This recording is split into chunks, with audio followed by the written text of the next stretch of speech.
یو محترم ورور پوښتنه کړې ده، وایي د اذان جواب خو به سړی ورکوي. اوس که هغه یو سړی اقامت وایي د دې نورو دپاره چې غوږ یې نیولی دی، دا به په وخت د اقامت کې څه کوي؟ جواب بالله توفیق. د دې محترم ورور په جواب کې به ووایو چې د اقامت جواب هم مستحب دی. داسې مستحب دی لکه هغه داسې جواب به ورکوي لکه د اذان.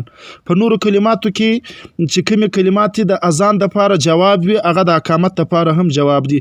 خو صرف په قد قامت الصلات کې چې کله هغه دا وویل سي، نو د دې جواب چې دی هغه داسې دی چې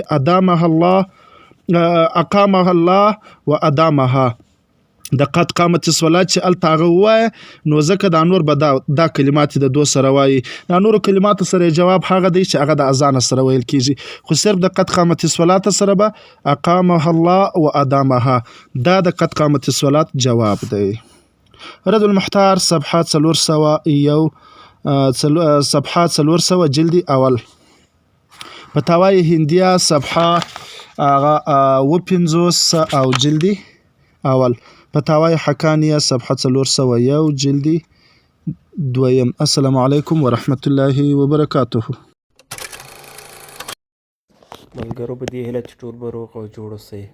تاسو هم کولی شئ چې خپلې دیني پوښتنې د ویډیو په کمنټ کې راولېږئ تر څو مفتي صاحب درته ځواب کړي.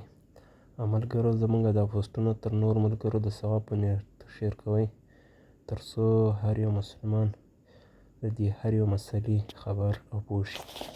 السلام علیکم.